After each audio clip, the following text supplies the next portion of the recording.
안녕하세요. 잡시광입니다. 중국 베이징에 또다시 청색경보가 발령됐습니다. 보시는 것처럼 지난 25일 중국 베이징 시민들이 먼지와 모래폭풍이 몰아치는 시내 교차로를 건너고 있습니다. 하늘 색깔만 봐도 확실히 우리나라와 차원이 다른 모래폭풍으로 보이는데요. 중국 기상당국은 이날 정오부터 오후 6시까지 황사 청색경보를 발령했습니다. 청색경보 정도는 사실 약과입니다. 지난 20일 베이징, 신장, 내이멍구 등에는 초강력 황사가 발생해 신장 지역은 항공기 운행까지 중단됐고 황사경보가 발령되기도 했습니다. 가시거리가 5m도 안 되는 초강력 황사가 발생해 항공기조차 뜰 수 없었습니다.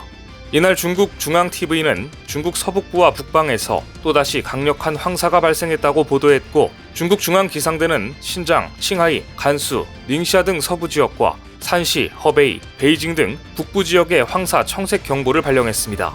황사가 가장 심한 신장은 일부 도로가 통제되고 차량이 고립됐으며 란저우 공항은 황사의 영향으로 항공편 35편이 운항을 취소했습니다. 신장 창지저우 무레이현의 가시거리는 50m에 불과했고 터커슌현은 돌풍을 동반한 황사가 기승을 부려 5m 앞도 내다볼 수 없었습니다. 신장은 지난 17일부터 기온이 영하 10도까지 떨어지는 한파가 닥치고 일부 지역에 적설량 50cm에 달하는 폭설까지 내려 주민들이 큰 불편을 겪었는데요. 닝샤에서도 19일 강한 황사로 가시거리가 200에서 500m에 불과했고 뿌연 먼지가 도시를 뒤덮어 한낮인데도 저녁인 것처럼 어두컴컴했습니다. 간수에서는 황사가 마치 거대한 벽을 형성한 것처럼 보이는 장면이 연출되는데 중국인들조차 이를 황사 장벽이라 부르며 혀를 내둘렀습니다. 지난 11일 서북부와 북방에서 발생한 황사가 양쯔강 이남까지 확산해 400만 제곱킬로미터가 영향권에 들었고 상하이의 공기질 지수는 측정 가능한 최대치인 500을 넘어 최악 중 최악인 엄중오염 상태를 기록하는 등 올해 들어 중국에서는 특히 강한 황사가 빈번하게 발생하고 있습니다. 이쯤 되면 중국은 더 이상 사람이 살 수 없는 곳이 된 것 같은데요. 올 들어 유독 강력해진 황사는 계절적인 요인만 있는 것은 아닌 듯합니다. 세계의 공장인 중국이 다시 공장을 돌리기 시작하면서 중국에서는 올해 황사 경보가 쉴 새 없이 내려졌기 때문입니다. 중국이 약 3년 동안 철저히 유지하던 제로 코로나 정책을 멈추자 잠잠했던 미세먼지와 황사 문제가 최악으로 치닫고 있는 것인데요. 그 중에서도 지난 4월 12일은 최악 중에서도 최악이었습니다. 베이징 미세먼지 최고 농도가 1세제곱미터당 1450 마이크로그램으로 최악을 기록한 뒤 14일에는 500에서 700 마이크로그램 사이를 오갔습니다. 최악이었던 12일의 수치는 우리나라 황사 위기 경보 기준인 150 마이크로그램의 10배에 달하는 수치였기 때문에 중국인들조차 커다란 충격을 받았습니다. 이때 베이징 공기질 지수는 수치로 측정할 수 있는 최대치이자 최악의 수준인 1세제곱미터당 500 마이크로그램을 기록했는데 실제는 1450 마이크로그램이었던 것입니다. 이 정도 공기질이라면 한마디로 중국 베이징 도로 한복판의 하늘이 흑빛으로 변했다는 것을 의미합니다. 이번 황사는 4월 10일 고비 사막과 내몽골 고원 11일 만주 지역에서 발생했고 이후 이동성 저기압과 고기압 사이를 통해 한국 서해안으로 유입됐습니다. 일반적으로 중국 고비 사막과 내몽골 고원 일대는 봄철이면 저기압 영향권에 놓이며 대기가 불안정해집니다. 이때 바람이 강하게 불면 황사가 발생하는데요. 이런 계절적 요인에다가 지난 겨울 중국 북부 지역에 강수량이 적어 건조한 대기 상황이 겹쳤고 여기에 중국이 본격적으로 공장을 가동하면서 죽음의 대기질이 완성된 것입니다. 이번 황사가 역대급이었다는 사실은 천리안 위성 영상을 통해서도 알 수 있습니다. 한반도를 비롯해 심지어 일본 하늘까지 붉게 물들인 모습이 포착된 것입니다. 한국은 이때 서울 남산타워가 보이지 않을 정도로 대기질이 좋지 않았고 지난 12일 서울의 미세먼지 농도는 오전 7시를 기점으로 주위로 격상됐습니다. 미세먼지 농도가 국내 대기 환경 기준의 2.5배 이상으로 오른 날은 이날이 처음이었습니다. 심지어 이날 서울에서 열릴 예정이었던 프로야구 경기가 취소됐는데 미세먼지로 인한 프로야구 경기 취소는 2년 만의 일입니다.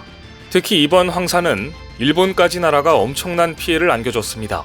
그동안 중국발 미세먼지의 피해를 직격으로 맞던 한반도를 보며 공기청정기라 비웃던 일본도 이번에는 웃지 못했습니다. 일본 재팬타임스에 따르면 이날 도쿄는 무려 2021년 5월 이후 처음으로 황사가 관측됐습니다. 중국과 지리적으로 멀리 떨어진 일본에서 기상청이 황사에 대한 주의를 당부하는 예보를 하는 것은 드문 일이었는데요. 올해는 남의 일이 아니었던 것입니다. 중국발 미세먼지의 매운맛을 직접 겪어본 일본인들은 숨쉬기조차 힘들다는 반응이 많았습니다. 그런데 주변국에 이렇게 피해를 주는 중국의 대응은 어처구니가 없을 정도입니다.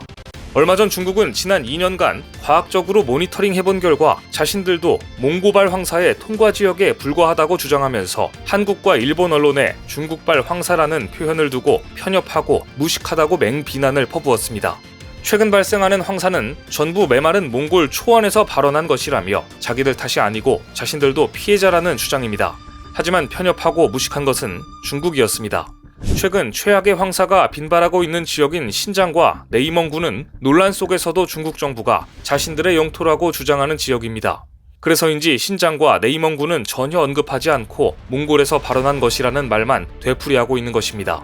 중국 정부의 이런 안하무인격 태도를 더욱 옹호하고 있는 것은 환구시보와 같은 관영 매체들입니다.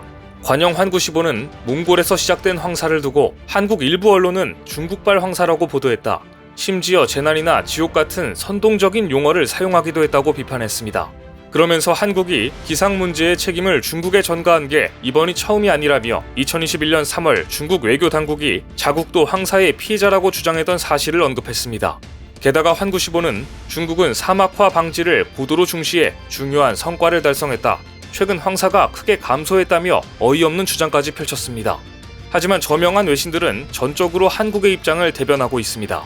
영국 BBC 방송은 최근 황사, 중국에서 한국으로 고통을 주는 모래바람이라는 기사를 통해 중국과 몽골 국경에 있는 고비 사막에서 발원해 중국을 거치면서 악화되는 황사가 올해는 바다 건너 일본까지 덮쳤다고 정확하게 설명했습니다. 노력하고 있다는 중국의 주장도 완전히 거짓말입니다. 전 세계 탄소 배출량 1위인 중국은 얼마 전 석탄 화력 발전소를 더 짓겠다고 발표했습니다. 국제환경단체 그린피스는 중국 지방정부들이 올해 1분기에 최소 20.45기가와트 발전 용량의 석탄 화력 발전소 건설을 신규 승인했다고 폭로했습니다. 지난해 1분기에 2배 이상 건설한다는 이야기이며 2021년 1년간 승인된 것보다도 많은 용량을 더 짓겠다는 것입니다. 지난해 2015년 이후 가장 많은 석탄 발전소를 지은 중국은 올해에도 석탄 발전소 확대에 열을 올리고 있는데요.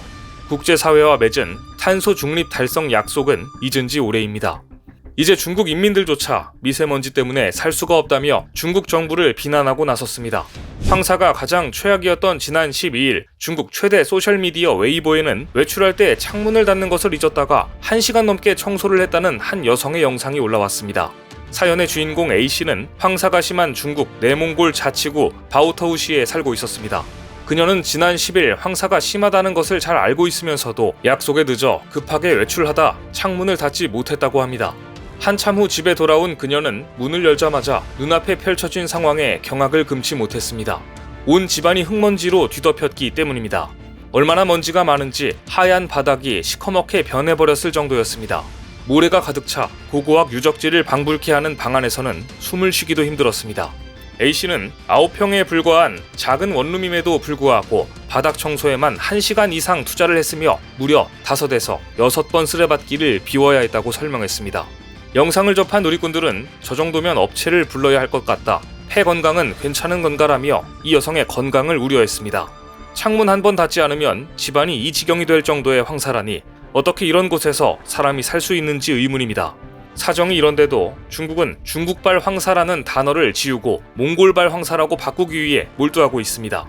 주변국과 협력해 몽골 지역은 물론 신장과 내이멍구 지역의 황사 발원지에 대한 대대적인 대안을 마련하지 않는다면 코로나 정책으로 인해 진절이 치며 많은 젊은이들이 탈중국했듯이 조만간 지독한 황사 때문에 탈중국하려는 인민들이 폭증할 것으로 보입니다.